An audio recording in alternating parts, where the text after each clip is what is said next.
Hello friends, स्वागत है आप सभी का खुशबू एकेडमी में। आज आपको मैं इसमें फ्रेंड्स बताऊंगी बुद्धि निर्माण एवं बहुआयामी बुद्धि के बारे में।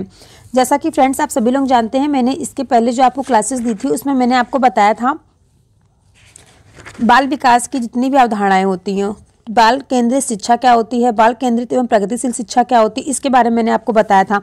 और प्रगतिशील शिक्षा के विभिन्न प्रकार मैंने बताया था। प्रगतिशील जो बच्चे होते हैं उनकी जो बौद्धिक शक्ति होती है उसके बारे में मैंने आपको बताया था। इसके बाद फ्रेंड्स मैंने आपको शिक्षा का अधिकार अधिनियम बताए थे, ठीक है, जिसमें फ्रेंड्स मैंने आपको बहुत ही इंपॉर्टेंट टॉपिक कराया था। उसके बाद फिर मैंने आपको प्रीवियस ईयर क्वेश्चन पेपर भी सॉल्व कराया था, ठीक है। तो आई होप फ्रेंड्स जितना मैंने आपको कराया है वो आप सभी को अच्छे समझ में आ गया होगा, क्योंकि आपका जो एग्ज़ाम है एकदम नज़दीक आ गया है, बहुत ही पास आपका एग्ज़ाम आ गया है। तो आप सभी लोग जितना मैं बता रही हूँ बहुत ही अच्छे से ध्यानपूर्वक सुने और समझें।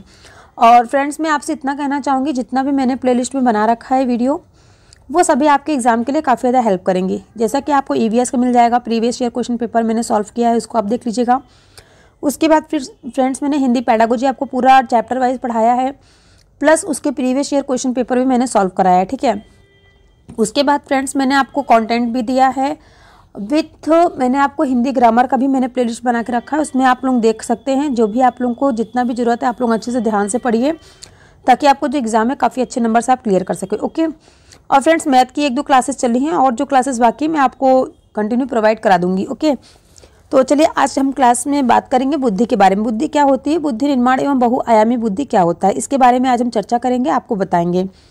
फिर इसके बाद क्या करेंगे, इसके बाद content plus previous year question paper, ठीक है, दोनों में साथ ही साथ लेके चलूँगी, ओके, ताकि आपको कोई भी प्रॉब्लम ना हो सके। अगर आपको कोई डाउट है तो आप कमेंट करके हमसे पूछ सकते हैं। तो चलिए हम बात करते हैं construction of intelligence and multi dimensional intelligence के बारे में। तो देखिए फ्रेंड्स यहाँ पे दिया गया है बुद्धि। बुद्धि किसे कहते हैं, बुद्धि फ्रेंड्स यानी कि इंटेलिजेंस शब्द का जो प्रयोग है वो सामान्यतः प्रज्ञा, प्रतिभा, ज्ञान एवं समझ इत्यादि के अर्थों में किया जाता है। यह वह शक्ति होती है जो हमें समस्याओं का समाधान करने एवं उद्देश्यों को प्राप्त करने में सक्षम बनाती है। यानी कि फ्रेंड्स हम कह सकते हैं बुद्धि जो है, बुद्धि के संदर्भ में मनोवैज्ञानिकों में मतभेद है, फिर भी यह निश्चित तौर पर कहा जाता है कि यह किसी के व्यक्तित्व का मुख्य निर्धारण है, क्योंकि इसमें क्या होता है, इससे व्यक्ति की योग्यता का पता चलता है। इससे व्यक्ति जो है वो जन्मजात शक्ति कहा जाता है, ठीक है, इसे क्या कहा जाता है, इसे व्यक्ति की जन्मजात शक्ति कहा जाता है बुद्धि को, जिसके उचित विकास में उसके परिवेश की भूमिका जो होती है प्रमुख होती है। मानव विकास के जो विभिन्न अवस्थाओं में बुद्धि के विकास में भी अंतर होता है। बुद्धि के फ्रेंड्स मुख्य 3 पक्ष होते हैं, कौन कौन से, पहला कार्यात्मक पक्ष है, दूसरा संरचनात्मक पक्ष है एवं तीसरा क्या है, क्रियात्मक पक्ष। बुद्धि को फ्रेंड्स जो है मुख्यतः 3 श्रेणियों में रखा गया है। पहला है सामाजिक बुद्धि, स्थूल बुद्धि एवं अमूर्त बुद्धि। और फिर उसके बाद क्या है, वंशानुक्रम एवं वातावरण तथा इन दोनों की अंतःक्रिया बुद्धि को निर्धारित करने वाले कारक होते हैं, ठीक है। अब देखिए फ्रेंड्स इसके बाद मैं आपको बताऊंगी बुद्धि की क्या क्या परिभाषाएं होती हैं। तो चलिए हम बुद्धि की परिभाषाओं के बारे में बात करते हैं।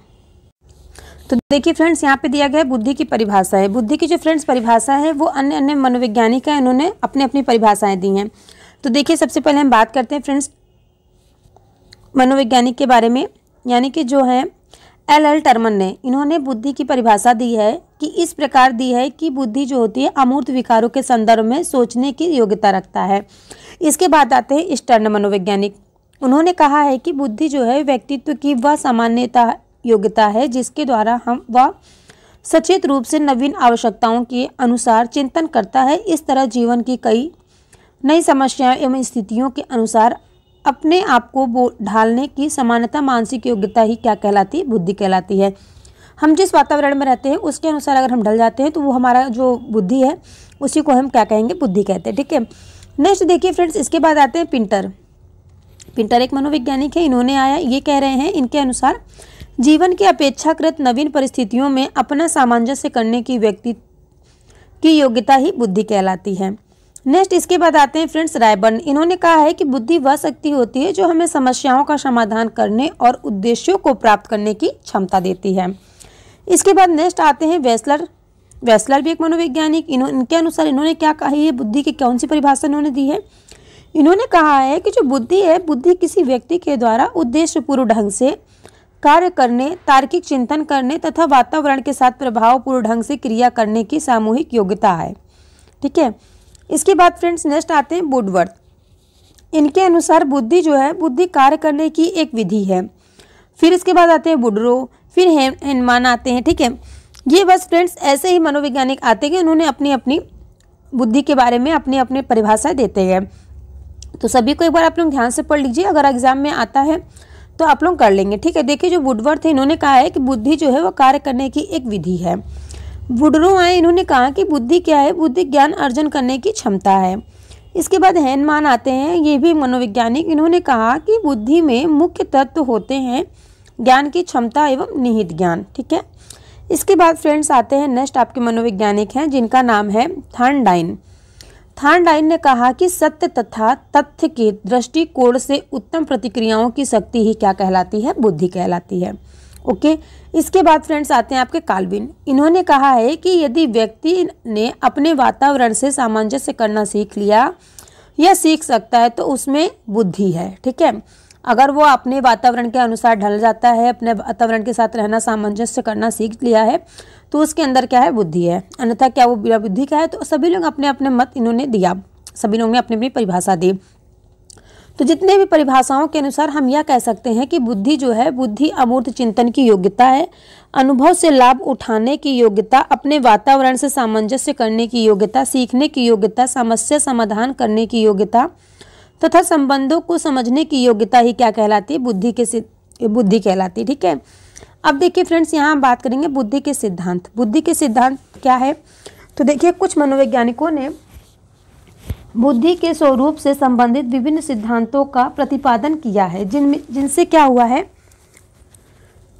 जिनसे बुद्धि के संबंध में कई प्रकार की महत्वपूर्ण जानकारियां मिलती हैं, जो निम्न प्रकार है। किस प्रकार से फ्रेंड्स हम बात करते हैं? पहला इन्होंने दिया है एक कारक सिद्धांत। ठीक है, पहला उन्होंने क्या दिया है, एक कारक सिद्धांत। उसके बाद उन्होंने द्विकारक सिद्धांत दिया है, फिर उसके बाद उन्होंने बहुकारक सिद्धांत दिया है। तो हम एक एक करके सभी सिद्धांतों के बारे में हम आपको बताते हैं। ठीक है, बुद्धि के सिद्धांत जो उन्होंने 3 प्रकार के दिया है, एक कारक बुद्धि सिद्धांत, द्विकारक बुद्धि सिद्धांत और त्रिकारक बुद्धि सिद्धांत। ठीक है, तो देखिए पहला जो है एक कारक सिद्धांत, इन्होंने इसमें बताया है कि 1 फैक्टर ऑफ मोनरी थियरी का प्रतिपादन बीने ने किया था। ठीक है, किसने किया है? बीने ने किया है। और इस सिद्धांत का समर्थन कर इसको आगे बढ़ाने का जो श्रेय जाता है वो टर्मन और स्टर्न हैंगिस्टान जैसे मनोवैज्ञानिक को है। ठीक है, इसके बाद इन्होंने क्या किया है, इन मनोवैज्ञानिकों का मत है कि बुद्धि एक अविभाज्य इकाई है। स्पष्ट है कि इस सिद्धांत के अनुसार बुद्धि को एक शक्ति या कारक के रूप में माना गया है। और इन मनोवैज्ञानिकों ने क्या कहा है कि इन मनोवैज्ञानिकों के अनुसार बुद्धि एक मानसिक शक्ति है जो व्यक्ति के समस्त कार्यों का संचालन करती है तथा व्यक्ति के समस्त व्यवहारों को भी क्या करती है, प्रभावित करती है। ठीक है, तो सभी ने अलग अलग मत दिए हैं। नेक्स्ट है फ्रेंड्स, देखिए यहाँ पे नेक्स्ट इन्होंने द्विकारक सिद्धांत में क्या बताया है। इस सिद्धांत के प्रतिपादक कौन है? स्पीयरमैन है। उनके अनुसार बुद्धि में 2 कारक हैं अथवा सभी प्रकार के मानसिक कार्यों में 2 प्रकार की मानसिक योग्यता की आवश्यकता होती है। प्रथम क्या है? सामान्य मानसिक योग्यता, ठीक है, जिसे जनरल इंटेलिजेंस यानी कि जी कहा गया है। द्वितीय विशिष्ट मानसिक योग्यता जिसको स्पेसिफिक इंटेलिजेंस एस कहा गया। ओके, तो समझ में आया फ्रेंड्स, इन्होंने 2 कारक बुद्धि सिद्धांत कैसे बताया। पहला इन्होंने कहा जनरल इंटेलिजेंस, दूसरा इन्होंने क्या कहा है, स्पेसिफिक इंटेलिजेंस। तो द्विकारक सिद्धांत आपको समझ में आया। 2 प्रकार की बुद्धि इन्होंने किस प्रकार से बताई है। नेक्स्ट देखिए फ्रेंड्स, ये कह रहे हैं कि जो प्रत्येक व्यक्ति होते हैं उसमें सामान्य मानसिक योग्यता के अतिरिक्त कुछ न कुछ विशिष्ट योग्यताएं भी पाई जाती हैं। जैसे कि अगर एक व्यक्ति जितने ही क्षेत्र अथवा विषयों में कुशल होता है उसमें उतनी ही विभिन्न योग्यताएं पाई जाती हैं। ठीक है, अगर कोई व्यक्ति एक विषय में कुशल होता है तो उसमें क्या होती है, उसमें विशिष्ट योग्यताएं पाई जाती हैं। ठीक है, यदि एक व्यक्ति में एक से अधिक विशिष्ट योग्यता है तो इन विशिष्ट योग्यताओं में कोई विशेष संबंध नहीं पाया जाता है। ठीक है, नेक्स्ट देखिए फ्रेंड्स, कह रहा है कि स्पीयरमैन का यह विचार है कि एक व्यक्ति में सामान्य योग्यता की मात्रा जितनी ही अधिक पाई जाती है वह उतना ही अधिक बुद्धिमान होता जाता है। ठीक है, तो समझ में आया फ्रेंड्स द्विकारक बुद्धि सिद्धांत क्या होता है। अब इसके आगे हम बढ़ते हैं फ्रेंड्स, देखिए बहुकारक बुद्धि सिद्धांत क्या होता है। ठीक है, इसके बारे में हम बात करेंगे।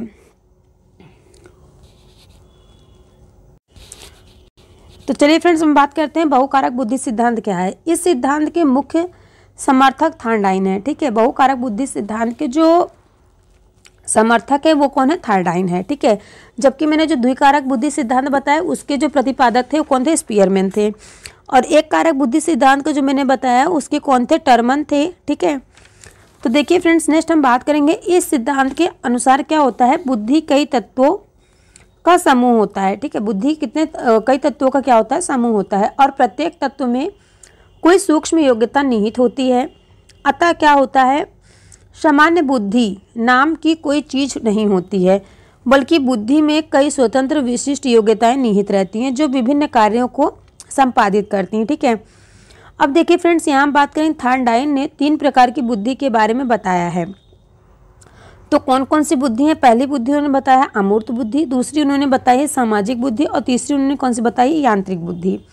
तो चलिए हम तीनों बुद्धि के बारे में हम बात करते हैं। इसके अतिरिक्त थायरडाइन ने क्या कहा है? बुद्धि के 4 स्वतंत्र प्रतिमान दिए हैं। पहला उन्होंने दिया है स्तर यानी कि लेवल, दूसरा कहा है परास सीमा रेंज, तीसरा कहा है क्षेत्र यानी कि एरिया, और चौथा कहा है गति यानी कि स्पीड। तो देखिए लेवल में उन्होंने क्या बताया है? स्तर यानी कि लेवल। इस पर उन्होंने कहा है स्तर का शाब्दिक अर्थ होता है कि किसी विशेष कठिनाई स्तर का कितना कार्य किसी व्यक्ति द्वारा किया जा सकता है। ठीक है, स्तर का शाब्दिक अर्थ क्या होता है? किसी विशेष कठिनाई स्तर पर का कितना कार्य किसी व्यक्ति द्वारा किया जा सकता है। नेक्स्ट सेकंड कह रहा है परास यानी फिर सीमा। इसका अर्थ होता है कार्य की उस विविधता से जो किसी स्तर पर कोई व्यक्ति समस्या का समाधान कर सकता है। ठीक है, नेक्स्ट कह रहा है क्षेत्र यानी कि एरिया। क्षेत्र का अभिप्राय है क्रियाओं की उन कुल संख्याओं से जिनका हम समाधान कर सकते हैं। ओके, नेक्स्ट फ्रेंड्स, इसके बाद आता है गति। गति यानी कि स्पीड। इसका अर्थ होता है कार्य करने की गति है। ठीक है, कार्य करने की गति से है। तो चलिए फ्रेंड्स, इसके आगे हम बात करते हैं नेक्स्ट टॉपिक पे। अब देखिए फ्रेंड्स, हम बात करेंगे बुद्धि के सिद्धांत के बारे में। तो देखिए फ्रेंड्स, जैसा कि आप लोगों को मैंने बताया बुद्धि का एक कारक सिद्धांत, द्विकारक सिद्धांत और बहुकारक सिद्धांत, ये 3 प्रकार के मैंने बताया। इसके अलावा भी बुद्धि के बहुत से सिद्धांत हैं। तो चलिए उसके बारे में एक नज़र आप लोग डाल लीजिए, क्योंकि आपके एग्जाम में अगर पूछ लिया जाएगा तो आप बता सकते हैं। ठीक है, तो देखिए फ्रेंड्स, फर्स्ट दिया गया है एक कारक सिद्धांत जो है किसने दिया है? इसके प्रतिपादक कौन है? तो बीने, टर्मन और स्टर्न है। ठीक है, नेक्स्ट कह रहा है द्विकारक सिद्धांत। तो इसके जो फ्रेंड्स है स्पीयरमैन है। ठीक है, कौन? प्रतिपादक।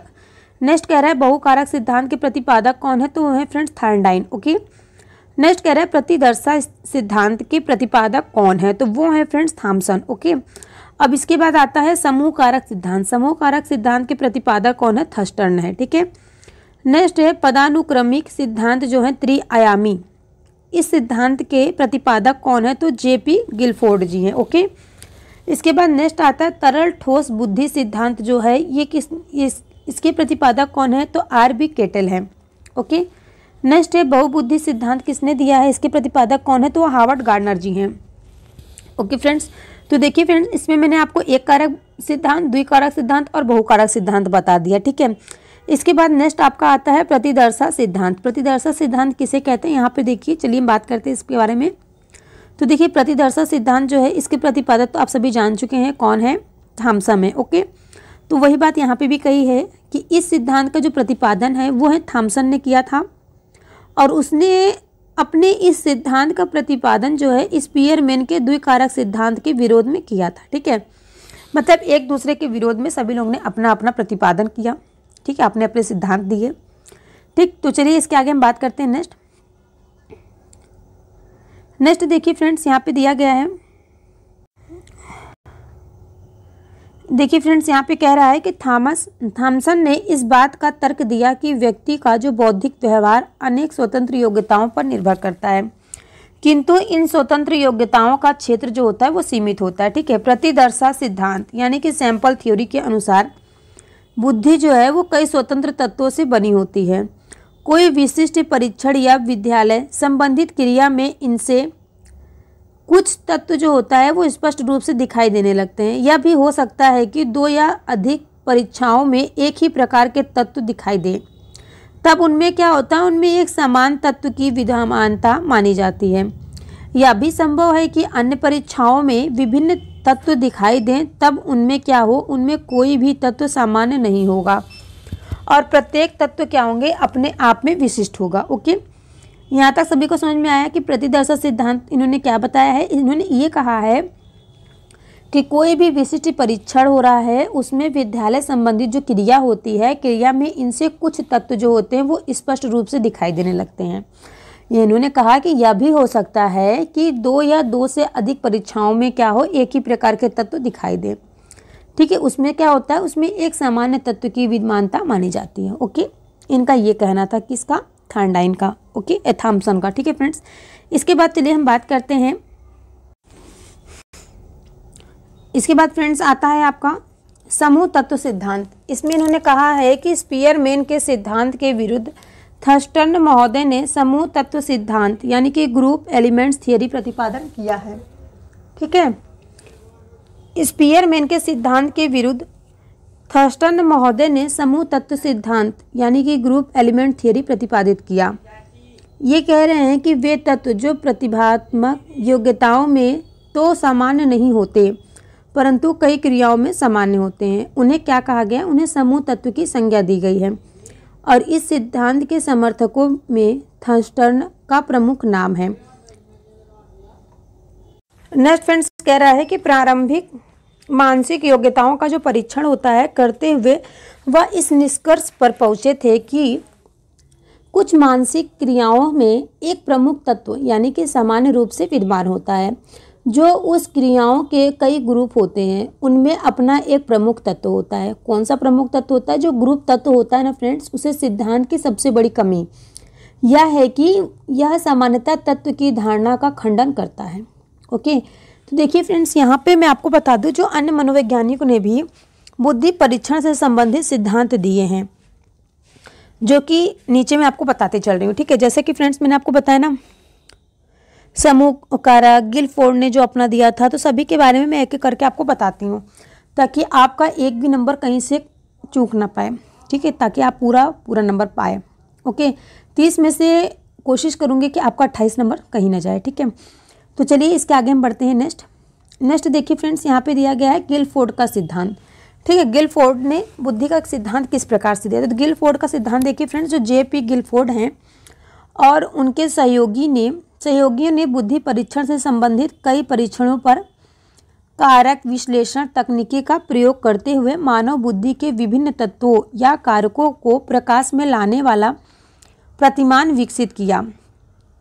और इस सिद्धांत को पदानुक्रमिक सिद्धांत यानी कि त्रिआयामी भी कहा जाता है। संज्ञान, पहला है संज्ञान यानी कि कॉग्निशन। इसका अर्थ होता है खोज, दोबारा खोज या पहचान की क्षमता इत्यादि। इसको क्या कहा गया फ्रेंड्स, कॉग्निटिव कहा गया। ओके, नेक्स्ट है स्मृति यानी कि मेमोरी। इसका अर्थ होता है जो भी संज्ञान में आया है उसे धारणा करना। ठीक है, उसे धारण करना। ठीक है, जो भी आपको याद है उसको क्या करें, अपने अंदर धारण करें। नेक्स्ट इसके बाद आता है आपका मूल्यांकन। मूल्यांकन क्या है फ्रेंड्स, इवोल्यूशन। इसमें कह रहा है कि इस प्रक्रिया के अंतर्गत व्यक्ति जो कुछ जानता है वह उसकी स्मृति में रहता है तथा जो कुछ वह मौलिक चिंतन में निर्मित करता है उसके परिणाम की अच्छाई, सत्यता, उपयुक्तता के विषय में निर्णय लेता है। ओके, नेक्स्ट कह रहा है अभिसारी चिंतन यानी कि कन्वर्जेंट थिंकिंग। कन्वर्जेंट थिंकिंग के अंतर्गत व्यक्ति समस्या के ऐसे समाधान पर पहुंचता है जो परंपरा एवं प्रचलन के अनुसार स्वीकृत एवं सही समझा जा सकता है। ठीक है, सही समझा जाता हो। नेक्स्ट कह रहा है पांचवा अपसारी चिंतन, डाइवर्जेंट थिंकिंग। डाइवर्जेंट थिंकिंग के अंतर्गत व्यक्ति विभिन्न दिशाओं, विभिन्न मार्गों से विभिन्नता के साथ समस्या का हल निकालता है तथा व्यक्ति उनके परिणाम की अच्छाई तथा उपयोगिता के संदर्भ में निर्णय लेता है। आउट ऑफ द बॉक्स चिंतन इसी के अंतर्गत आता है। ठीक है, आउट ऑफ द बॉक्स जो है फ्रेंड्स इसी के अंतर्गत आता है। और फ्रेंड्स इसके अलावा इन्होंने जो है गिलफोर्ड एवं उनके सहयोगियों ने अपने अध्ययन एवं प्रयासों के द्वारा यह प्रतिपादित करने की कोशिश की कि हमारी किसी भी मानसिक प्रक्रिया एवं बौद्धिक कार्य को 3 आधार आयामों यानी कि ऑपरेशन यानी कि संक्रिया, सूचना सामग्री तथा विषय वस्तु तथा उत्पादन से विभाजित किया जा सके। ठीक है फ्रेंड्स, तो ये तो मैंने आपको बता दी गिलफोर्ड के सिद्धांत के बारे में। ठीक है, यहाँ तक आपको आई होप समझ में आ गया होगा। अगर यहाँ तक आपको कुछ भी प्रॉब्लम है या फिर नहीं समझ में आ रहा तो आप कमेंट करके पूछ सकते हैं। ओके, कोई भी डाउट हो मैं कहती हूँ आप हमेशा कमेंट किया करिए, उससे क्या होगा आपको जो नहीं समझ में आ रहा है मैं आपको अच्छे से समझाने की कोशिश करूँगी ईजी से ईजी लैंग्वेज में और आपको समझ में आ जाएगा। ओके, तो चलिए इसके आगे बढ़ते हैं। इसके आगे देखिए फ्रेंड्स, यहाँ पे दिया गया हार्वर्ड गार्डनर का बहुबुद्धि सिद्धांत। हार्वर्ड गार्डनर का जो बहुबुद्धि सिद्धांत है इसमें इन्होंने कहा है, हार्वर्ड गार्डनर महोदय ने 1983 ईस्वी में बुद्धि का एक नवीन सिद्धांत प्रतिपादित किया जिसे गार्डनर का बहुबुद्धि सिद्धांत के नाम से जाना जाता है।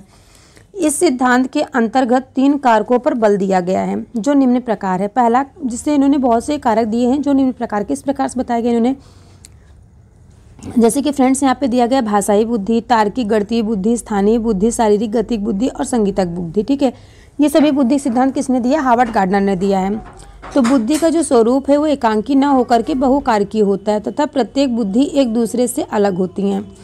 नेक्स्ट कह रहा है कि प्रत्येक ज्ञान जो है बुद्धि एक दूसरे से स्वतंत्र होती हैं। बुद्धि के विभिन्न प्रकार में एक दूसरे के साथ अंतःक्रिया करने की प्रवृत्ति पाई जाती है। प्रत्येक व्यक्ति में विलक्षण योग्यता होती है।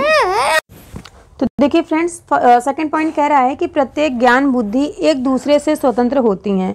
बुद्धि के विभिन्न प्रकारों में एक दूसरे के साथ अंतःक्रिया करने की प्रवृत्ति पाई जाती है। नेक्स्ट कह रहा है कि प्रत्येक व्यक्ति में विलक्षण योग्यता पाई जाती हैं। तो देखिए गार्डनर जो है गार्डनर ने 8 प्रकार की बुद्धि का वर्णन किया जो निम्न प्रकार है। पहला इन्होंने बताया है भाषाई बुद्धि यानी कि लिंग्विस्टिक इंटेलिजेंस। इस प्रकार की जो बुद्धि होती है ना फ्रेंड्स, वो बुद्धि से भाषा संबंधित क्षमता का विकास होता है। ठीक है, ये बुद्धि जिसके अंदर होती है उसके अंदर क्या होता है? भाषा संबंधित क्षमता का विकास होता है। नेक्स्ट उन्होंने बताया तार्किक गणितीय बुद्धि यानी कि लॉजिकल मैथमेटिकल इंटेलिजेंस। इसमें क्या होता है? इसमें बुद्धि का यह अंग तार्किक योग्यता एवं गणितीय कार्यों से संबंध होता है। नेक्स्ट उन्होंने बताया है कि स्थानीय बुद्धि यानी कि स्पेटियल इंटेलिजेंस। ठीक है, इसमें इन्होंने कहा है कि इस तरह की जो बुद्धि होती है, बुद्धि का उपयोग अंतरिक्ष यात्रा के दौरान मानसिक कल्पनाओं को चित्र का। अब देखिए फ्रेंड्स, यहाँ पे हम बात करेंगे स्थानिक बुद्धि के बारे में यानी कि स्पेटियल इंटेलिजेंस बारे। इस तरह की जो बुद्धि होती है उसका उपयोग जो है अंतरिक्ष यात्रा के दौरान यानी कि मानसिक कल्पनाओं को चित्र का स्वरूप देने में किया जाता है। नेक्स्ट फ्रेंड्स, यहाँ पे बुद्धि बता रहे हैं शारीरिक गतिक बुद्धि। ये बुद्धि की जो फ्रेंड्स, इसको बॉडी काइनेस्टिक इंटेलिजेंस कहते हैं। इस बुद्धि जो है, इस प्रकार की जो बुद्धि होती है इसका प्रयोग सूक्ष्म एवं परिष्कृत समन्वय के साथ शारीरिक गति से संबंधित कार्यों में होता है, जैसे कि नृत्य, सर्कस, व्यायाम, इन सभी चीज़ों में किया जाता है। ठीक है फ्रेंड्स, नेक्स्ट कह रहा है कि नेक्स्ट उन्होंने 5वीं जो बुद्धि बताई है वो कही है संगीतिक बुद्धि यानी कि म्यूजिकल इंटेलिजेंस। इस प्रकार के ज्ञान का उपयोग संगीत के क्षेत्र में होता है। ठीक है, तो यहाँ तक फ्रेंड्स आपको 5 बुद्धि समझ में आ गई। इसके आगे की बुद्धि हम बताते हैं आपको। नेक्स्ट देखिए फ्रेंड्स, यहाँ पे मैंने आपको म्यूजिकल इंटेलिजेंस बता दिया है। इसके बाद नेक्स्ट आता है आपका अंतर पारस्परिक बुद्धि यानी कि inter related intelligence. Inter related intelligence क्या होता है? इस प्रकार के ज्ञान का उपयोग सामाजिक व्यवहारों में प्रायः होता है। ठीक है, इस प्रकार की जो बुद्धि होती है उसका उपयोग कहाँ पे किया जाता है? सामाजिक व्यवहार में, जैसे नेता वगैरह हो गए वो लोग यूज करते हैं। इस प्रकार की जो बुद्धि होती है वो उनके अंदर पाई जाती है। नेक्स्ट इसके बाद आता है 7वां आपका अंतर व्यक्तित्व बुद्धि इंटरपर्सनल इंटेलिजेंस। इस प्रकार की जो बुद्धि होती है फ्रेंड्स उन व्यक्तियों में पाई जाती है जिनके अंदर आत्मबोध की पहचान तथा स्वयं की भावनाओं एवं कौशल क्षमता को जानने की शक्ति होती है, उनके अंदर इस प्रकार की पाई जाती है। ठीक है, इस प्रकार की बुद्धि पाई जाती है अंतर व्यक्तित्व बुद्धि। जो लोग जैसे पंडित हो गए, महात्मा, संत, इन सभी के अंदर ये बुद्धि पाई जाती है। नेक्स्ट है आपका नैसर्गिक बुद्धि या प्रकृति यानी कि नेचुरल इंटेलिजेंस। नेचुरल इंटेलिजेंस क्या होता है?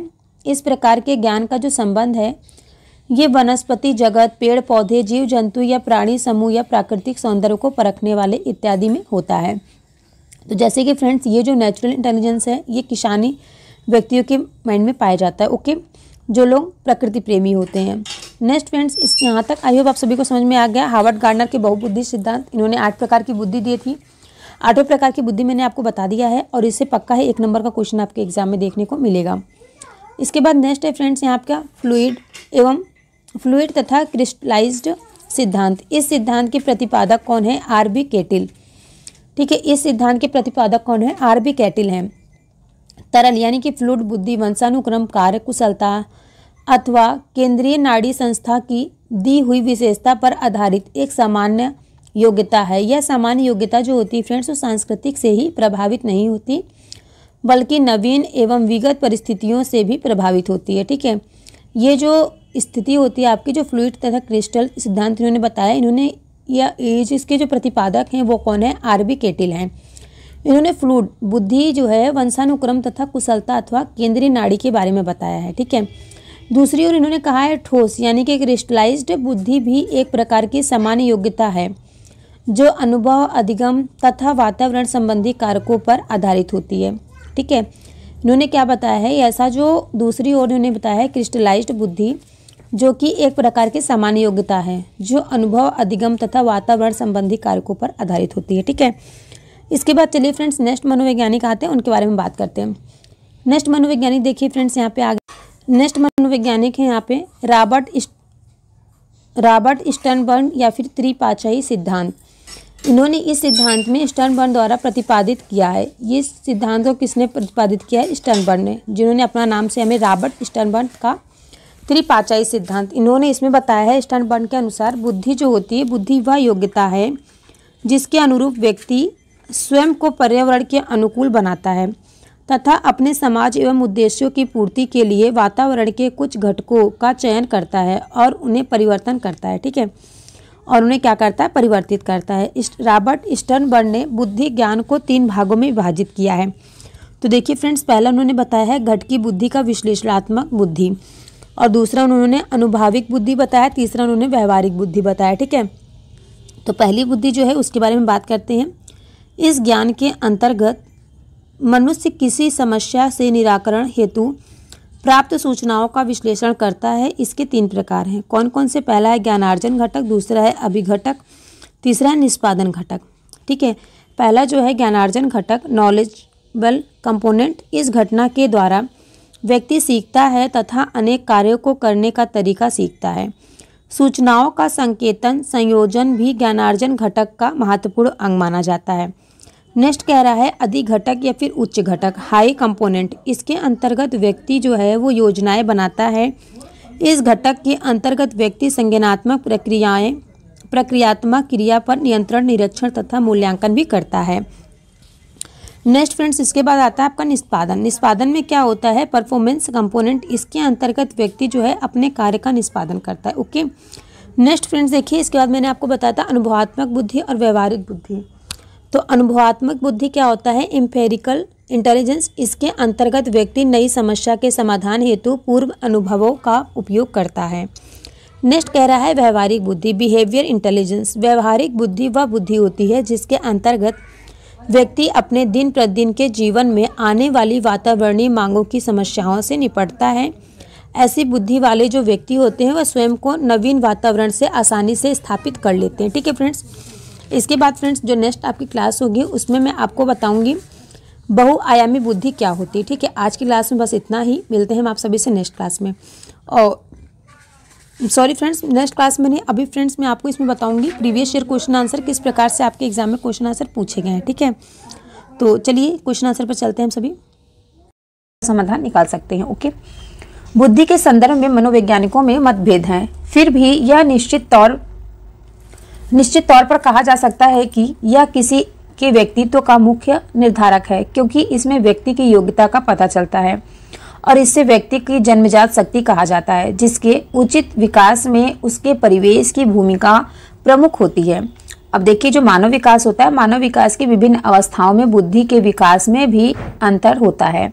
बुद्धि जो होता है फ्रेंड्स, बुद्धि के 3 पक्ष बताए गए हैं। पहला है कार्यात्मक पक्ष, दूसरा है संरचनात्मक पक्ष और तीसरा क्या है, क्रियात्मक पक्ष। ठीक है, ये 3 प्रकार की बुद्धि के पक्ष बताए गए हैं। लेकिन फ्रेंड्स जो बुद्धि होती है, बुद्धि को मुख्यतः 3 श्रेणियों में रखा गया है।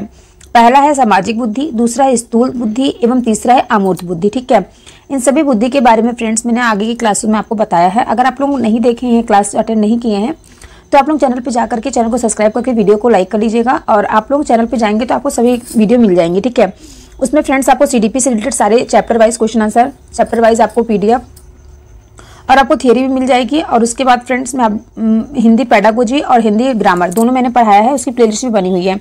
तो आप लोग उसको भी देख सकते हैं। ओके, अब देखिए इसके आगे हम बात करते हैं। देखिए फ्रेंड्स, क्वेश्चन नंबर 27 है, ठीक है। इसके पहले का क्वेश्चन आंसर मैं आपको करा चुकी हूँ। तो देखिए क्वेश्चन नंबर 27 है, ये क्वेश्चन जो आपका फ्रेंड्स सीटेट 2012 में पूछा गया है, जनवरी 2012 में। इसमें क्वेश्चन में कह रहा है कि एक शिक्षिका है जो अपने शिक्षार्थियों की विभिन्न अधिगम शैलियों को संतुष्ट करने के लिए वैविध्य पूर्व कार्य का उपयोग करती है, वह किस चीज से प्रभावित है। ठीक है, पहला कह रहा है पियाजे के संज्ञानात्मक विकास के सिद्धांत से, दूसरा कह रहा है कोलबर्ग के नैतिक विकास के सिद्धांत से, तीसरा कह रहा है गार्डनर के बहुबुद्धि सिद्धांत से, एंड चौथा कह रहा है वाइगोत्स्की के सामाजिक संस्कृति सिद्धांत से। तो इसमें फ्रेंड्स कौन सा जो आपका ऑप्शन है वो करेक्ट हो जाएगा, आप लोग कमेंट करके जरूर बताइएगा। ठीक है, अगर आप लोगों को नहीं आ रहा है तो आप लोग क्लास अटेंड कीजिए, मैं आपको सभी क्वेश्चन के आंसर देती हूँ। ठीक है, जिसको पता है वो लोग कमेंट करेंगे, जिसको नहीं पता देखिए मैं आपको बता दूं, जो पियाजे हैं, पियाजे ने संज्ञानात्मक विकास का सिद्धांत दिया था। कोलबर्ग है, इन्होंने नैतिक विकास का सिद्धांत दिया था। लेकिन यहाँ पे बात हो रही किसकी, बहुबुद्धि की बात हो रही। ठीक है, क्योंकि जो एक शिक्षिका है वो अपने शिक्षार्थियों को बहुत अलग अलग तरीके से अधिगम शैलियों से संतुष्ट करा रही है। ठीक है, जैसे मैंने आपको बताया है कि बच्चों को पढ़ाने के लिए आप अलग अलग भाषा शैली का भी यूज कर सकते हैं। तो ये किसमें होगा, ये हार्वर्ड गार्डनर जो है इन्होंने बुद्धिमत्ता सिद्धांत से हुआ था। ठीक है, तो इसमें आपका जो ऑप्शन करेक्ट होगा फ्रेंड्स वो इसमें आपका थर्ड ऑप्शन करेक्ट हो जाएगा। ओके, अब चलिए हम नेक्स्ट क्वेश्चन पे चलते हैं। क्वेश्चन नंबर 28 है। क्वेश्चन नंबर 28 कह रहा है कि बुद्धि लब्धांश सामान्यतः टेस्ट रूप से शैक्षणिक निष्पादन से संबंधित होता है। ये क्वेश्चन भी फ्रेंड्स देखिए आपका सीटेट नवंबर 2012 में पूछा गया है। जितने भी क्वेश्चन फ्रेंड्स मैंने लिया है ये सभी क्वेश्चन आपके पुराने ईयर में पूछे हुए हैं। ठीक है, ये सभी आपका प्रीवियस ईयर क्वेश्चन पेपर समझ लीजिए, मैं आपको सॉल्व करा रही हूँ। अगर आपको यहाँ से कोई भी डाउट है, कुछ भी आपको नहीं समझ में आ रहा है तो आप कमेंट करके हमसे पूछ सकते हैं। तो देखिए फर्स्ट कह रहा है कि जो बुद्धि लब्धांश है ये सामान्यतः डैश रूप से शैक्षणिक निष्पादन से संबंधित होता है। फर्स्ट ऑप्शन दिया है मध्यम से, सेकंड ऑप्शन दिया है कम से कम, थर्ड ऑप्शन दिया है पूर्व, एंड फोर्थ ऑप्शन दिया है उच्च। तो इसमें कौन सा ऑप्शन जो है वो करेक्ट रहेगा आपका, शैक्षणिक निष्पादन से बात हो रहा है। ठीक है फ्रेंड्स, शैक्षणिक निष्पादन से जो आपका संबंधित रहेगा वो है उच्च रूप से। ठीक है फ्रेंड्स, किससे फ्रेंड्स है ये, उच्च रूप से। ठीक है, इसमें आपका फोर्थ ऑप्शन करेक्ट हो जाएगा। नेक्स्ट क्वेश्चन आपका दिया गया क्वेश्चन नंबर 29 है। ये भी आपका सीटेट नवंबर 2012 में पूछा गया ये क्वेश्चन। इस क्वेश्चन में कह रहा है कि जो बहुबुद्धि सिद्धांत है निम्नलिखित निहितार्थ देता है सिवाय, फर्स्ट ऑप्शन कह रहा है कि संवेगात्मक बुद्धि लब्धि से संबंधित नहीं है। सेकंड कह रहा है कि बुद्धि प्रक्रमण संक्रियाओं का एक विशिष्ट समुच्चय है जिसका उपयोग एक व्यक्ति द्वारा समस्या समाधान के लिए किया जाता है। थर्ड ऑप्शन कह रहा है कि विषयों को विभिन्न तरीकों से प्रस्तुत किया जा सकता है। फोर्थ ऑप्शन कह रहा है कि विविध तरीकों से सीखने का आकलन प्रस्तुत किया जा सकता है। तो इसमें आपका कौन सा ऑप्शन करेक्ट होगा, तो देखिए फ्रेंड्स यहाँ पे बात हो रही है बहुबुद्धि सिद्धांत की। तो देखिए आपको अगर याद होगा तो मैंने आपको बहुबुद्धि सिद्धांत पढ़ाया था, तो उसमें मैंने आपको बताया था कि बहुबुद्धि सिद्धांत क्या होता है। ठीक है, बहुबुद्धि सिद्धांत के बारे में मैंने आपको बताया था, द्विकारक सिद्धांत बताया था। तो देखिए जो बहुबुद्धि सिद्धांत होता है इसने, देखिए जो एक कारक सिद्धांत होता है वो बीने टर्मन स्टर ने दिया था। ठीक है, और नेक्स्ट फ्रेंड्स हम बात करें द्विकारक सिद्धांत, तो ये स्पीयरमैन ने दिया था। और जो बहुकारक सिद्धांत होता है ये थर्डाइन ने दिया था। और प्रतिदर्श सिद्धांत जो है वो थॉमसन ने दिया था। और जो समूह कारक सिद्धांत है ये थर्स्टर ने दिया था। ठीक है, तो इस प्रकार से सभी ने अलग अलग सिद्धांत दिए थे। लेकिन यहाँ पे जो बात हो रही है बहुआयाम सिद्धांत की, ठीक है, बहुबुद्धि सिद्धांत की यहाँ पे बात हो रही है। तो देखिए फ्रेंड्स जो बहुबुद्धि सिद्धांत है ना, इसमें आपका जो ऑप्शन करेक्ट हो जाएगा वो हो जाएगा आपका सेकंड ऑप्शन करेक्ट हो जाएगा। ठीक है, सेकंड ऑप्शन आपका करेक्ट हो जाएगा। बुद्धि प्रक्रमण संक्रियाएं का एक विशिष्ट समुच्चय है जिसका उपयोग एक व्यक्ति द्वारा समस्या समाधान के लिए किया जाता है। ठीक है, वो बहुत प्रकार की बुद्धि का यूज करेगा, उसके बाद उसके अंदर जो समुच्चय आएगा उस समुच्चय से जिसका उपयोग एक ही व्यक्ति द्वारा समस्या का समाधान करने के लिए उपयोग किया जाता है। ठीक है, तो फ्रेंड्स आपको ये क्वेश्चन का आंसर समझ में आया, कमेंट करके जरूर बताइएगा। और आप लोगों को कुछ भी अगर डाउट हो रहा है तो आप कमेंट करके हमसे पूछ सकते हैं। ठीक है, तो चलिए इसके आगे हम बात करते हैं नेक्स्ट क्वेश्चन पे। नेक्स्ट क्वेश्चन देखिए फ्रेंड्स आपके सामने दिया गया है, क्वेश्चन नंबर 30 है। ये भी क्वेश्चन आपका सीटेट नवंबर 2012 में पूछा गया है। अब फ्रेंड्स जो क्वेश्चन आंसर मैं करा रही हूँ ये क्वेश्चन आंसर है बुद्धि निर्माण एवं बहुआयामी बुद्धि के लिए। ओके, तो इसमें देखिए फ्रेंड्स कहा गया है कि 16 वर्षीय बच्चा, एक 16 वर्ष का बच्चा है, उसकी जो बुद्धि लब्धि परीक्षण में 75 अंक प्राप्त करता है। उसकी मानसिक आयु 10 वर्ष होगी। तो उसकी मानसिक आयु कितने वर्ष की होगी फ्रेंड्स, फर्स्ट ऑप्शन दिया गया 15 वर्ष, सेकंड दिया गया 12, थर्ड दिया गया 8 वर्ष और चौथा दिया गया 14 वर्ष। तो बताइए फ्रेंड्स जो 16 वर्ष का जो बच्चा है उसकी जो बुद्धि लब्धि प्राप्त हो रही है, तो उसकी जो बुद्धि लब्धि है वो कितने वर्ष की होगी, वो 75 अंक प्राप्त कर रहा है। ठीक है, तो उसकी जो फ्रेंड्स बुद्धि लब्धि होगी वो होगी 12 वर्ष की। ठीक है, कितने वर्ष की फ्रेंड्स होगी, 12 वर्ष की होगी। ओके, नेक्स्ट क्वेश्चन पे हम लोग चलते हैं। नेक्स्ट क्वेश्चन देखिए फ्रेंड्स, दिया गया क्वेश्चन नंबर 31 है। डैश के अतिरिक्त बुद्धि के निम्नलिखित पक्षों को स्टर्नबर्ग के त्रितंत्र सिद्धांत में संबोधित किया गया है। ये भी क्वेश्चन आपका सीटेड जुलाई 2013 में पूछा गया था। ठीक है, फर्स्ट ऑप्शन कह रहा है संदर्भगत, सेकंड ऑप्शन कह रहा है अवयवभूत, थर्ड ऑप्शन कह रहा है आपका सामाजिक एंड फोर्थ ऑप्शन कह रहा है अनुभाविक। तो इसमें आपका कौन सा क्वेश्चन का आंसर करेक्ट रहेगा? तो देखिए फ्रेंड्स, यहाँ पे बात हो रहा है क्वेश्चन नंबर 31 में फ्रेंड्स बात हो रही है देखिए सोशल की। सोशल यानी कि यहाँ पे आपका कौन सा ऑप्शन करेक्ट होगा? यहाँ पे आपका जो ऑप्शन करेक्ट होगा फ्रेंड्स ये सामाजिक। ओके, जो सामाजिक है फ्रेंड्स, यहाँ पे बात हो रही है सामाजिक के अतिरिक्त जो बुद्धि के निम्नलिखित पक्षों को स्टर्नबर्ग ने त्रिरत्न सिद्धांत में दिया। स्टर्नबर्ग ने जो त्रिरत्न सिद्धांत दिया उसमें उन्होंने संदर्भगत बताया है, अवयवयुक्त बताया है और अनुभाविक बताया है। ठीक है, इसको भी मैंने आपको बताया है नेक्स्ट क्लास में पूरा डिस्क्रिप्शन से अच्छे समझा के। नेक्स्ट यहाँ पे कह रहा है क्वेश्चन नंबर 32 कि हार्वर्ड गार्डनर का जो बुद्धि सिद्धांत है यह किस पर बल देता है? ठीक है, ये भी क्वेश्चन आपका सीटेड जुलाई 2013 में पूछा गया है। फर्स्ट ऑप्शन कह रहा है शिक्षार्थियों में अनुबंधित कौशलों में, सेकंड ऑप्शन कह रहा है सामान्य बुद्धि में, थर्ड ऑप्शन कह रहा है विद्यालय में आवश्यक समान योग्यताओं में, एंड फोर्थ ऑप्शन कह रहा है प्रत्येक व्यक्ति की विलक्षण योग्यताओं में। तो इसमें फ्रेंड्स आपका कौन सा ऑप्शन करेक्ट हो जाएगा? तो देखिए 32 क्वेश्चन नंबर जो है ना, इसमें आपका हार्वर्ड गार्डनर का जो बहुबुद्धि सिद्धांत है फ्रेंड्स ना, जो हार्वर्ड गार्डनर ने बुद्धि का सिद्धांत दिया था इस पर वो बल देते हैं। इस पर फ्रेंड्स वो बल देते हैं प्रत्येक व्यक्ति की जो विलक्षण योग्यता होती है। ठीक है, इस पर वो बल देते हैं। ठीक है, तो इसमें आपका जो कौन सा ऑप्शन करेक्ट हो जाएगा? तो इसमें आपका ऑप्शन करेक्ट हो जाएगा फोर्थ। ओके, समझ में आया आप सभी को? अब नेक्स्ट क्वेश्चन पे चलते हैं हम लोग। नेक्स्ट क्वेश्चन देखिए फ्रेंड्स, दिया गया है क्वेश्चन नंबर 33। यहाँ पे कह रहा है, ये भी क्वेश्चन आपका सीटेड जुलाई 2013 में पूछा गया था। इस क्वेश्चन में कह रहा है कि जो मानव बुद्धि एवं विकास की समझ है वह शिक्षक डैश को योग्य बनाती है। तो किसको योग्य बनाती है इसके बारे में बात करेंगे। तो फर्स्ट ऑप्शन कह रहा है निष्पक्ष रूप से अपने शिक्षण अभ्यास को, सेकंड ऑप्शन कह रहा है कि शिक्षण के समय शिक्षार्थियों के संवेगों पर नियंत्रण बनाए रखने के लिए, एंड थर्ड ऑप्शन कह रहा है कि विविध शिक्षार्थियों के शिक्षण के बारे में स्पष्ट जानकारी देना, एंड फोर्थ ऑप्शन कह रहा है कि शिक्षार्थियों को यह बताने कि वे अपने जीवन को कैसे सुधार सकते हैं। ठीक है, देखिए फ्रेंड्स, ये जो क्वेश्चन नंबर 33 है आपका, इसमें आपका जो मानव बुद्धि एवं विकास की समझ रखने की बात कही जा रही है। ये कहा जा रहा है जो विविध प्रकार के शिक्षार्थी होते हैं उनके शिक्षण के बारे में स्पष्टता। ओके, तो इसमें आपका जो आंसर करेक्ट हो जाएगा वो आपका आंसर करेक्ट हो जाएगा ऑप्शन नंबर 3। ठीक है, नेक्स्ट क्वेश्चन पे हम लोग चलते हैं। क्वेश्चन नंबर 34 कह रहा है निम्नलिखित में से कौन सा आलोचनात्मक दृष्टिकोण बहुबुद्धि सिद्धांत यानी कि थियोरी ऑफ मल्टीपल इंटेलिजेंस के संबंध में नहीं है? ये क्वेश्चन फ्रेंड्स आपका सीटेड फरवरी 2014 में पूछा गया है। ओके, आप देख रहे हैं जो मैं आपको चैप्टर करा रही हूँ बहुबुद्धि सिद्धांत का, बुद्धिमत्ता का, ये फ्रेंड्स आपका इंटेलिजेंस चैप्टर है। इसमें कितना क्वेश्चन आंसर आपका एग्जाम में पूछा गया है। ठीक है, तो जितना भी क्वेश्चन आंसर पूछा गया है मैं सभी आपको सॉल्व कराते चल रही हूँ। तो फर्स्ट ऑप्शन देखिए फ्रेंड्स यहाँ पे दिया गया है यह सुधारित नहीं है। सेकंड ऑप्शन कह रहा है कि विभिन्न बुद्धियां भिन्न भिन्न विद्यार्थियों के लिए विभिन्न पद्धतियों की मांग करती हैं। थर्ड ऑप्शन कह रहा है कि प्रतिभाशाली विद्यार्थी जो हैं वो प्रायः एक क्षेत्र में ही अपनी विशिष्टता प्रदर्शित करते हैं। फोर्थ ऑप्शन कह रहा है कि इसका कोई अनुभवात्मक आधार नहीं है। तो देखिए जो 34 नंबर क्वेश्चन है इसमें कौन सा क्वेश्चन का आंसर आपका करेक्ट होगा? तो देखिए क्वेश्चन में यहाँ बोल रहा है ये कि इन चारों ऑप्शन में से, ठीक है, निम्नलिखित में से कौन सा आलोचनात्मक दृष्टिकोण से बहुबुद्धि सिद्धांत है? तो देखिए फ्रेंड्स बहुबुद्धि सिद्धांत मैंने आपको यही बताया है कि जो प्रतिभाशाली विद्यार्थी होंगे वो उनका जो दिमाग होगा वो मल्टीपल थियरी होता है। ठीक है, वो मल्टीपल इंटेलिजेंस होते हैं वो। तो प्रतिभाशाली विद्यार्थी जो है वो प्रायः एक क्षेत्र में ही अपनी विशिष्ट प्रदर्शित करते हैं। ठीक है, तो इसमें आपका आंसर करेक्ट हो जाएगा क्वेश्चन आंसर नंबर 3। ओके, तो आई होप आप सभी को यहाँ तक क्वेश्चन आंसर समझ में आया। नेक्स्ट क्वेश्चन पे हम लोग चलते हैं। नेक्स्ट क्वेश्चन देखिए फ्रेंड्स, ये है क्वेश्चन नंबर 35 है कि बहुबुद्धि सिद्धांत को वैध नहीं माना जा सकता है क्योंकि फ्रेंड्स देखिए इसमें 4 ऑप्शन दिया गया है। 4 ऑप्शन उसमें आपको बताती हूँ कौन सा ऑप्शन करेक्ट है। पहले देखिए क्वेश्चन जो है आपका सीटेड फरवरी 2014 में पूछा गया है। ठीक है, तो देखिए जो बहुबुद्धि सिद्धांत है इसको वैध नहीं माना जाता। फर्स्ट ऑप्शन कह रहा है कि विशिष्ट परीक्षणों,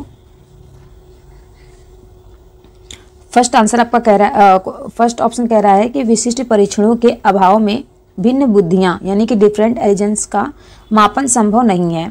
सेकंड ऑप्शन कह रहा है कि यह भी 7 बुद्धियों को समान महत्व नहीं देता है। थर्ड ऑप्शन कह रहा है यह केवल अब्राहम मैस्लो के जीवन भर के सुदृढ़ अनुभवात्मक अध्ययन पर आधारित है। एंड फोर्थ ऑप्शन कह रहा है यह सर्वाधिक महत्वपूर्ण सामान्य बुद्धि जी के अनुकूल सुसंगत नहीं है।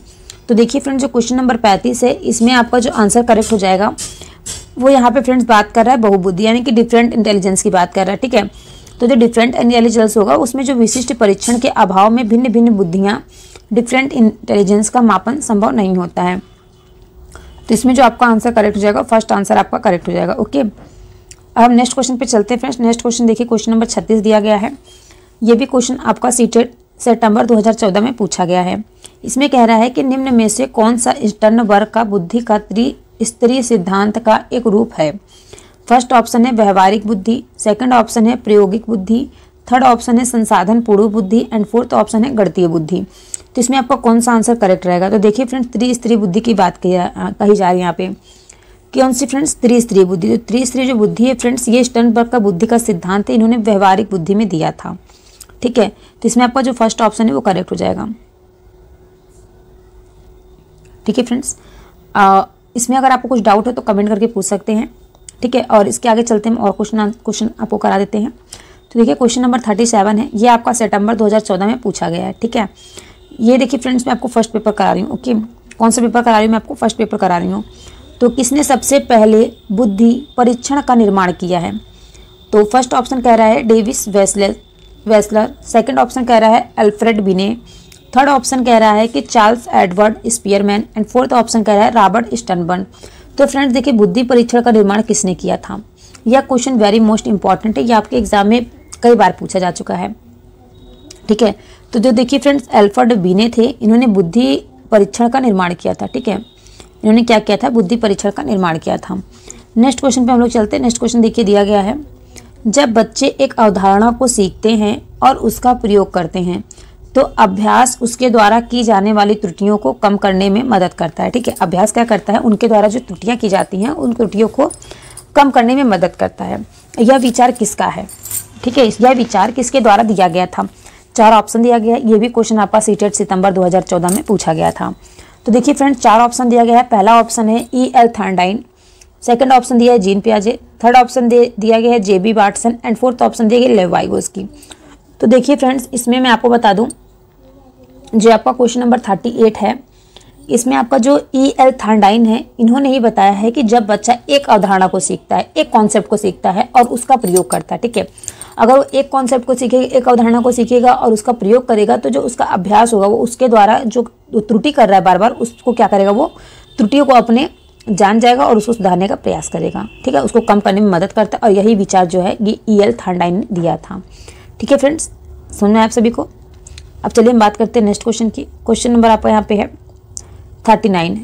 39 क्वेश्चन नंबर क्या कह रहा है कि निम्नलिखित में से कौन सा कौशल संवेगात्मक बुद्धि से संबंधित है। ये क्वेश्चन आपका सीटेड सितंबर 2014 में पूछा गया है। फर्स्ट ऑप्शन कह रहा है याद करना, सेकंड ऑप्शन कह रहा है गति करना, थर्ड ऑप्शन कह रहा है विचार करना एंड फोर्थ ऑप्शन कह रहा है सहानुभूति देना। तो बताइए इसमें आपको कौन सा ऑप्शन करेक्ट रहेगा।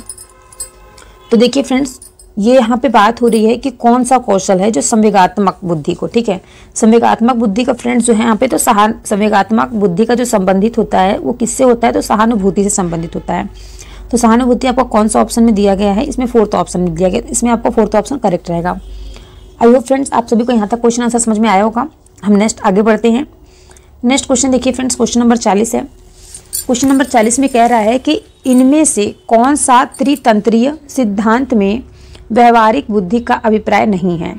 तो देखिए फ्रेंड्स, क्वेश्चन निगेटिव में पूछा है तो इसका आंसर भी क्या होगा, निगेटिव में ही होगा। ठीक है, ये क्वेश्चन आपका सीटेड फरवरी 2015 में पूछा गया है। क्वेश्चन नंबर 40 ध्यान से देखिएगा। फर्स्ट ऑप्शन कह रहा है कि पर्यावरण का पुनर्निर्माण करना, सेकंड ऑप्शन कह रहा है, एक सेकंड फ्रेंड्स, सेकंड आंसर कह रहा है आपका केवल अपने विषय में व्यवहारिक रूप से विचार करना एंड थर्ड ऑप्शन कह रहा है कि इस प्रकार के पर्यावरण का चयन करना जिसमें आप सफल हो सकते हैं। फोर्थ ऑप्शन कह रहा है पर्यावरण के साथ अनुकूलन करना। तो आप बताइए जो क्वेश्चन नंबर 40 है इसमें फ्रेंड्स कौन सा आंसर करेक्ट होगा। तो देखिए फ्रेंड्स, मैंने आपको टैगवर्ड बताया है कि जो केवल है ये क्या होता है, निगेटिव होता है। ठीक है, तो इसी प्रकार फ्रेंड्स यहाँ पे जो त्रितंत्रीय सिद्धांत में व्यवहारिक बुद्धि का अभिप्राय नहीं है, निगेटिव पूछा गया, तो निगेटिव का आंसर निगेटिव के साथ आपका जा रहा है। तो इसमें आपका कौन सा ऑप्शन करेक्ट होगा, तो इसमें आपका आंसर करेक्ट होगा केवल अपने विषय में व्यवहारिक रूप से विचार करना। ओके, तो 40 में फ्रेंड्स आपका सेकंड आंसर जो है वो करेक्ट हो जाएगा। अगर आप लोगों को कोई डाउट है तो कमेंट करके हमेशा पूछ लीजिएगा, मैं हमेशा आपसे कहती हूँ, ठीक है। तो नेक्स्ट देखिए क्वेश्चन नंबर 40। क्वेश्चन नंबर 40 में कह रहा है फ्रेंड्स कि कक्षा अध्यापक ने राघव को अपनी कक्षा में अपने कीबोर्ड पर स्वयं द्वारा तैयार किया गया एक मधुर संगीत बजाते हुए देखा। फिर क्या हुआ, जो कक्षा अध्यापक ने विचार किया कि राघव में डैश बुद्धि उच्च स्तरीय था। डैश बुद्धि क्या था, उच्च स्तरीय था। तो देखिए फ्रेंड्स यहाँ पे बात किस चीज की हो रही, मधुर संगीत की। तो मधुर संगीत जो फ्रेंड्स है, मधुर संगीत को बजाते हुए उन्होंने देखा, तो वो क्या कह रहा है। फर्स्ट ऑप्शन देखिए, इसमें ये भी आपका क्वेश्चन सीटेड सितंबर 2015 में पूछा गया है।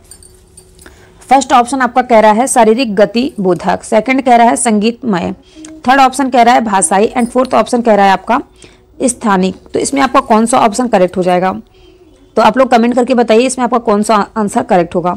तो देखिए फ्रेंड्स, सबसे पहले मैं आपको बता दूं, जो कक्षा में यहाँ बात हो रही है मधुर संगीत की, ठीक है। अगर वहाँ पे लेक्चर की बात होती, भाषण की बात होती, तो आपकी वहाँ पे भाषाई बुद्धि हो जाती। अगर वो शारीरिक रूप से कोई गति करता, कोई खेल खेलता या फिर कोई प्ले करता, तो उसमें क्या हो जाता, आपका एक शारीरिक गतिबोधक हो जाता। लेकिन यहाँ पे फ्रेंड्स बात हो रही संगीत की, मधुर संगीत बजाते हुए गाते हुए देखा टीचर्स ने इसको, राघव को। तो टीचर्स के अंदर क्या है, जो कक्षा अध्यापक है उन्होंने विचार किया कि राघव में संगीत में बुद्धि क्या है, उच्च स्तरीय पर है। तो इसमें आपको कौन सा ऑप्शन करेक्ट हो जाएगा फ्रेंड, तो इसमें आपका सेकंड ऑप्शन करेक्ट हो जाएगा। ओके, तो चलते हैं नेक्स्ट पे। नेक्स्ट देखिए फ्रेंड्स, यहाँ पे दिया गया question number 42, out of the box चिंतन किससे संबंधित है। यह क्वेश्चन आपका सीटेड फरवरी 2015 में पूछा गया है, ठीक है। फर्स्ट ऑप्शन कह रहा है कि अनुकूलन चिंतन, सेकंड ऑप्शन कह रहा है कि स्मृति आधारित चिंतन, थर्ड ऑप्शन कह रहा है अपसारी चिंतन एंड फोर्थ ऑप्शन कह रहा है अभिसारी चिंतन। तो इसमें कौन सा ऑप्शन आपका करेक्ट रहेगा 42 क्वेश्चन का। तो देखिए जो 42 क्वेश्चन नंबर है, इसमें आपका आउट ऑफ द बॉक्स की बात हो रही है। ये फ्रेंड्स जो आउट ऑफ द बॉक्स है वो आपका ना स्मृति चिंतन में आपका याददाश्त आ जाएगा। अभिसारी और अपसारी चिंतन जो फ्रेंड्स होता है, इसको मैंने नेक्स्ट क्लास में बताया था, आप लोग पिछली क्लास देखेंगे तो काफी अच्छा आप सभी को समझ में आ जाएगा, ठीक है। अब देखिए फ्रेंड्स, यहाँ पे बात हो रही अनुकूलन की, ठीक है। यहाँ पे किस चीज की बात हो रही है, अनुकूलन की। इसमें आपको फर्स्ट ऑप्शन करेक्ट हो जाएगा, ठीक है। नेक्स्ट हम बात करेंगे बुद्धि है। ये भी आपका सीटेड फरवरी 2016 में पूछा गया था। बुद्धि है, बुद्धि क्या है फ्रेंड्स, ठीक है। बुद्धि क्या है, फर्स्ट ऑप्शन दिया गया है सामर्थ्यों का एक समुच्चय है, सेकंड ऑप्शन कह रहा है एक अकेला और जाति विचार है, थर्ड ऑप्शन कह रहा है कि दूसरों के अनुकरण की योग्यता है एंड फोर्थ ऑप्शन कह रहा है एक विशिष्ट योग्यता है। तो बताइए बुद्धि क्या है। मैंने आपको पहले बताया ना क्लासेस में, बुद्धि क्या है। तो इसमें फ्रेंड्स आपका जो बुद्धि है, बुद्धि दूसरों के अनुकरण करने की योग्यता है, ठीक है। बुद्धि क्या है, वह दूसरों का अनुकरण करने की योग्यता होती है। इसमें आपका जो आंसर आपका करेक्ट हो जाएगा, इसमें आपका आंसर करेक्ट हो जाएगा फ्रेंड्स, थर्ड ऑप्शन करेक्ट हो जाएगा। ओके,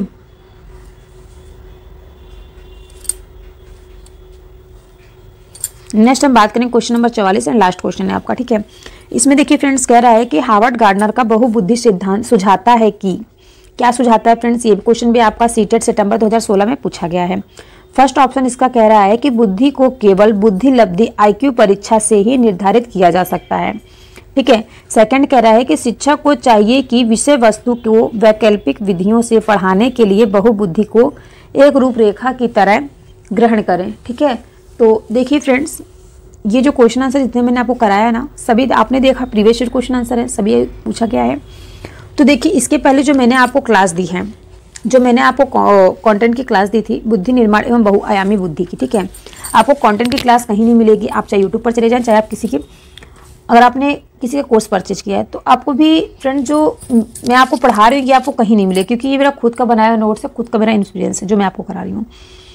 और इस क्वेश्चन का आंसर फ्रेंड्स क्या होगा ये आप लोग कमेंट करके बताइएगा, ठीक है। और ये मुझे पता है आप लोग कमेंट करके नहीं बताते हैं, लेकिन फिर भी आप लोगों को लास्ट तक वीडियो देखने के लिए बहुत बहुत धन्यवाद। सभी से रिक्वेस्ट है कि चैनल को सब्सक्राइब और वीडियो को लाइक कर लीजिएगा। देखिए जो 44 क्वेश्चन नंबर है, इसमें हार्वर्ड गार्डनर का बहुबुद्धि सिद्धांत की बात हो रही है, ठीक है। हार्वर्ड गार्डनर जो है इनके बहुबुद्धि सिद्धांत की बात हो रही है। जो देखिए फ्रेंड्स, मैं आपको हार्वर्ड गार्डनर के बारे में थोड़ा सा बता देती हूँ। हार्वर्ड गार्डनर क्या है, इन्होंने क्या क्या किस चीज़ का इन्होंने दिया था, तो देखिए मैं बता दूं हार्वर्ड गार्डनर के बारे में। तो देखिए फ्रेंड्स, जो हार्वर्ड गार्डनर महोदय हैं, इन्होंने 1983 ईस्वी में बुद्धि का एक नवीन सिद्धांत प्रतिपादित किया था, ठीक है, जिसे गार्डनर का बहुबुद्धि सिद्धांत के नाम से जाना जाता है। और इस सिद्धांत के अंतर्गत उन्होंने 3 कारक पर बल दिया था। पहला कारक उन्होंने बताया था ठीक है फ्रेंड, इन्होंने बहुत से कारक बताए थे, अगर आप पूरी क्लास अटेंड करेंगे तो आपको समझ में आ जाएगा। चलिए मैं आपको बता देती हूँ। पहला कारक इन्होंने बताया था बुद्धि का स्वरूप एकाकी ना होकर के बहुकारकी होता है। ठीक है, नेक्स्ट उन्होंने बताया था कि जो प्रत्येक ज्ञान होता है बुद्धि एक दूसरे से स्वतंत्र होती है। ठीक है, जो बुद्धि के विभिन्न प्रकार के एक दूसरे के साथ अंतःक्रिया करने की प्रवृत्ति पाई जाती है। और उन्होंने बताया था कि जो प्रत्येक व्यक्ति में विलक्षण योग्यता होती है। ठीक है, तो आई होप फ्रेंड्स आप सभी को क्लास कैसी लगी कमेंट करके जरूर बताइएगा। और इसका जो आंसर होगा 44 क्वेश्चन का आपका सेकंड आंसर आपका करेक्ट होगा। ठीक है, मिलते हैं नेक्स्ट क्लास में आप सभी से।